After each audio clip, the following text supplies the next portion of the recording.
اللهم صل على سيدنا ومولانا محمد وعلى سيدنا علي وسيدتنا فاطمة وسيدتنا زينب وسيدنا حسن وسيدنا حسين.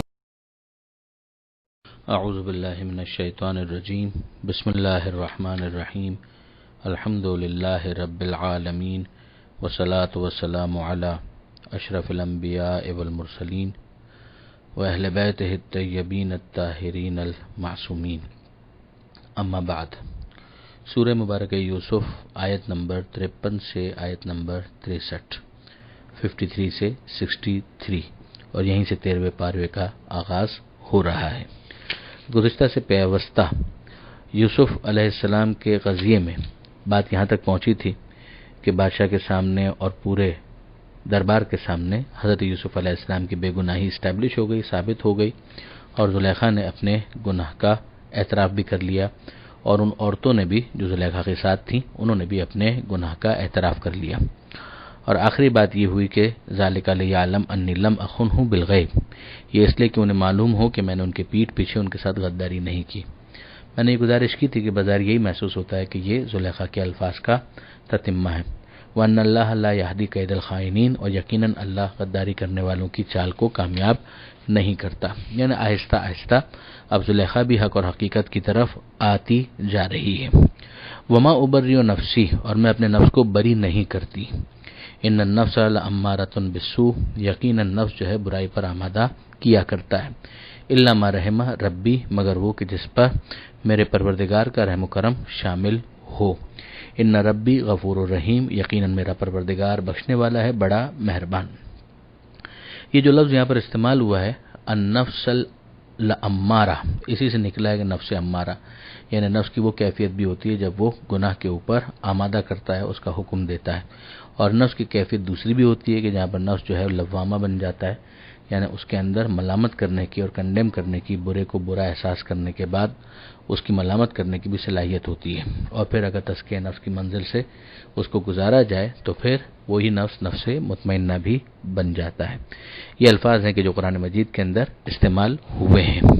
بلکہ اس سے پہلے ہم نے یہ بھی دیکھا کہ یعقوب علیہ السلام نے برادران یوسف کو مخاطب کر کے یہی کہا تھا کہ سولت لکم انفسکم، کہ یہ تمہارے نفس نے بات کو گڑھ لیا ہے. اسی سے علماء اخلاق میں سے بعض نے نفس کی ایک قسم نفس مسولہ بھی بنائی ہے کہ نفس جو ہے وہ مختلف قسم کے بہانے ڈھونڈتا ہے، مگر وہی امارہ ہی کا ایک جز محسوس ہوتا ہے.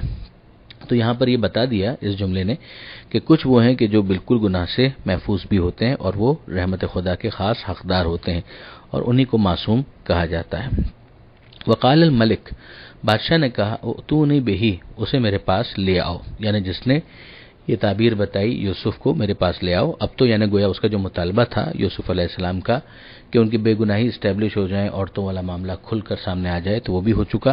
اب اسے لے آؤ. میں چاہتا ہوں کہ وہ میرا مقرب خاص بن جائے. استخلصہ لنفسی، میں اسے اپنا خاص مقرب بنانا چاہتا ہوں، یعنی امور مملکت میں اس سے استفادہ کرنا چاہتا ہوں، اس کو کوئی منصب دینا چاہتا ہوں. فلما کلمہ، تو جب اس نے ان سے بات چیت کی، قالا، انہوں نے کہا، بادشاہ نے کہا، انک الیوم لدینا مکین امین، کہ آج کے دن سے آپ ہمارے پاس مکین بھی ہیں اور امین بھی. مکین یعنی صاحب اقتدار، جس کے پاس اقتدار دیا گیا ہو، جس کو منصب دیا گیا ہو، اور امین، اور آپ پر بھروسہ بھی ہے، یعنی بھروسے کے ساتھ آپ کو اقتدار دیا جا رہا ہے. قال اجعلنی علی خزائن الارض، تو یوسف علیہ السلام نے کہا کہ مجھے زمین کے خزانوں کے اوپر مقرر کر دیجئے. انی حفیظ علیم، یقیناً میں حفاظت کرنے والا بھی ہوں اور خوب جاننے والا بھی ہوں. یہاں پر ہمیں ایک بات سمجھ میں آتی ہے، اور وہ یہ کہ انکساری اپنی جگہ پر، لیکن جس موقع پر اظہار ضروری ہو وہاں پر اپنی صلاحیتوں کا اظہار بھی کرنا چاہیے. مملکت مصر جو ہے اس وقت خاص ایک قحط کو فورسی کرنے والی تھی. 7 سال کا پیریڈ اگر صحیح طریقے سے مینج نہیں ہوتا تو اس قحط کے نتیجے میں بڑی تباہی اور بربادی آ سکتی تھی، اور وہی اس خواب کی تعبیر حضرت یوسف علیہ السلام نے بیان بھی کی تھی. اب اگر اس موقع پر حضرت یوسف علیہ السلام اپنی خدمات اس خاص ایریا کے اندر آفر نہیں کرتے ہیں تو اس کا نتیجہ یہ نکلے گا کہ جو وہاں کے مالی معاملات ہیں وہ ڈسٹربنس کا شکار ہو جائیں گے. لہذا یوسف علیہ السلام نے بلا تکلف اپنی اس صلاحیت کو ایکسپریس کیا کہ اجعلنی علی خزائن الارض، کہ مجھے زمین کے خزانوں پر مقرر کیجیے. انی حفیظ، میرے پاس یہ دونوں صلاحیتیں ہیں، میں حفاظت کرنا بھی جانتا ہوں، علیم، میں علم بھی رکھتا ہوں کہ ان کو مینج کیسے کیا جاتا ہے. اور یہ دونوں صفتیں واقعاً بہت امپورٹنٹ ہوتی ہیں. اگر علم ہی نہ ہو تو انسان کتنی ہی حفاظت کرنے والا ہو، مگر وہ اپنے علم کی کمی کی وجہ سے صحیح کام نہیں کر پائے گا. اور دوسری طرف اگر وہ حفاظت کرنا نہیں جانتا تو چاہے اس کے پاس علم بھی ہو، نتیجتاً وہ چیز غیر محفوظ رہے گی. وَكَذَلِكَ مَكَّنَّا لِيُوسُفَ فِي الْأَرْضِ، اور اسی طرح سے ہم نے اقتدار دیا یوسف کو زمین میں. اب یہاں پر پچھلی آیت کے ساتھ اس کو ملا لیجئے کہ بادشاہ نے یہ کہا اِنَّكَ الْيَوْمَ لَدَيْنَا مَكِينٌ، کہ آج سے آپ ہمارے پاس صاحب اقتدار ہیں. پروردگار عالم نے اسے خود کی طرف منسوب کیا کہ ہم نے یہ کام کیا یوسف علیہ السلام کے لیے. یہی وہ چیز ہے کہ جس کو کہا جاتا ہے کہ پروردگار کا نظام سمجھنے کی ضرورت ہے کہ وہ اسباب ظاہری کے ذریعے سے اپنے کاموں کو پورا کرتا ہے. اب اس موقع پر اگر پروردگار عالم نے اس بادشاہ ہی کو ذریعہ بنا دیا تو اس میں کوئی حرج نہیں ہے، یہ پروردگار ہی کا ایک انتظام ہے. بادشاہ کو مستقل ماننا غلط ہوگا، لیکن بادشاہ کے ذریعے سے پروردگار کا انتظام ماننا یہ عین توحید ہوگا، اور اس میں کسی قسم کا کوئی پرابلم نہیں ہے. وَكَذَلِكَ مَكَّنَّا لِيُوسُفَ فِي الْأَرْضِ، اور اسی طرح سے ہم نے اقتدار دیا یوسف کو زمین میں. زمین سے یہاں پر مراد خاص سرزمین مصر. يَتَبَوَّأُ مِنْهَا حَيْثُ يَشَاءُ، کہ وہ قیام کریں اس میں جہاں چاہیں. یہ ظاہر ہے اسی اقتدار کا آف شوٹ ہے، اس کا نتیجہ ہے. نُصِيبُ بِرَحْمَتِنَا مَن نَّشَاءُ، ہم اپنی رحمت دیتے ہیں، عطا کرتے ہیں، اس کا حصہ عطا کرتے ہیں جس کو ہم چاہتے ہیں. وَلَا نُضِيعُ أَجْرَ الْمُحْسِنِينَ، اور نیک اعمال کرنے والوں کو، حسن عمل کا مظاہرہ کرنے والوں کے اجر کو ہم ضائع نہیں کرتے. وَلَا أَجْرُ الْآخِرَةِ خَيْرٌ، اور آخرت کا اجر تو یقیناً بہتر ہے. یہیں سے ہمیں سمجھ میں آ گیا کہ جو اچھے اعمال کرنے والے ہیں ان کو بہرحال دنیا میں بھی کچھ نہ کچھ حصہ ملتا ہے. ہاں یہ الگ بات ہے کہ جو آخرت میں ان کو ملنے والا ہے وہ اس دنیا کے ملنے والے اجر کے مقابلے میں بہت زیادہ ہوتا ہے، کوئی کمپیریزن ہی نہیں ہو سکتا. تو پروردگار فرماتا ہے بولا اجر الآخرت خیر، کہ یقیناً آخرت کا جو اجر ہے وہ بہتر ہے للذین، ان لوگوں کے لیے، آمنو جو ایمان لائے، وکانو یتقون، اور جو پرہیزگاری سے کام لیتے رہے. یعنی انہوں نے اپنے آپ کو حرام کاموں سے بچایا، ایمان یعنی عقیدے کی منزل پر بھی وہ درست تھے. وجاء اخوۃ یوسف، اب ظاہر ہے کہ جو اگلا مرحلہ ہے وہ داخل ہو رہا ہے کہ یوسف علیہ السلام نے اپنے کام کو پوری طریقے سے انجام دیا. جو ٹاسک ان کو دیا گیا تھا اس ٹاسک کو بھی انہوں نے پورا کیا، اور ایز اے ریزلٹ 7 سال تک جس طریقے سے وہ خود سجیسٹ کر رہے تھے اس کے مطابق فصل کو محفوظ کیا گیا. اور پھر اس کے بعد قحط کا زمانہ آ گیا. تو اب جو قحط کا زمانہ آیا تو مصر کے اندر چونکہ ان چیزوں کو فورسی کیا گیا تھا اور اہتمام کیا گیا تھا تو وہاں پر قحط کی مشکل کو وہ لوگ ٹیکل کرنے میں کامیاب ہو گئے، اور ان کے پاس جو اضافی غلہ تھا وہ باہر دوسرے علاقے کے لوگوں کو جو قحط سے متاثر تھے ان کو وہ لوگ دینے لگے اور بیچنے لگے. تو یہیں پر کنعان، جہاں پر برادران یوسف، یعقوب علیہ السلام، بنیامین، وہ سب وہاں پر تھے، وہاں پر بھی جب قحط نے اس علاقے کو ڈسٹرب کیا تو وہاں سے بالآخر وہ لوگ نکلے اور مصر آئے. جب ان کو پتا چلا کہ مصر کے اندر قحط کو کاؤنٹر کرنے کے لیے انتظام موجود ہے، وہاں پر غلہ وافر ہے، تو وہ لوگ کچھ سامان لے کر آئے کہ بھئی ہم وہاں جائیں اور اپنے گھر والوں کے لیے کچھ غلہ وغیرہ وہاں سے خریدیں. تو جب یہ لوگ داخل ہوئے مصر کے اندر، وجاء اخوۃ یوسف، یوسف علیہ السلام کے بھائی آئے، فدخلوا علیہ، وہ اس کے سامنے پیش ہوئے، فعرفہم وہم لہ منکرون، تو ان لوگوں نے تو یوسف علیہ السلام نے تو ان کو پہچان لیا مگر وہ ان کو نہیں پہچان رہے تھے. اس کو کہا جائے گا غیبت شخصیت، یعنی پرسنالٹی سامنے موجود ہے مگر یہ نہیں پہچان پا رہے کہ یہ کون ہے. یہ خود غیبت کے حوالے سے ایک بہت اہم دلیل بن گئی. خود حضرت امام زمانہ عجل اللہ تعالی فرجہ الشریف کی جو غیبت ہے اس کی نوعیت بھی یہی ہے کہ امام زمانہ حکم پروردگار سے، اذن پروردگار سے دنیا میں ہے، دنیا کے اندر مختلف مقامات پر آتے ہیں جاتے ہیں، لوگ نہیں پہچان رہے، یہ غیبت ہے. ایسا نہیں ہے کہ امام لوگوں کو نہیں پہچانتے. فعرفہم وہم لہ منکرون، تو انہوں نے یعنی برادران یوسف نے یوسف علیہ السلام کو نہیں پہچانا، وہم لہ منکرون، مگر ان کی کیفیت کیا تھی؟ فعرفہم، یوسف علیہ السلام ان کو پہچان رہے تھے. ولما جہزہم بجہازہم، ظاہر ہے جو مدعا تھا ان کا وہ یہی تھا کہ بھئی ہمارے لیے غلے کی کمی ہو گئی ہے تو ہمیں غلہ دے دیا جائے. تو یوسف علیہ السلام نے بہرحال ان کے لیے اس کا انتظام کر دیا، اور انہوں نے یہ بھی کہا قال ائتونی بأخ لکم من ابیکم، کہ اگلی مرتبہ تمہارا جو بھائی رہ گیا ہے اس کو بھی ساتھ لیتے آنا. بأخ لکم من ابیکم، اسی سے اندازہ ہوتا ہے کہ برادران یوسف اور یوسف علیہ السلام کے درمیان کافی گفتگو ہوئی.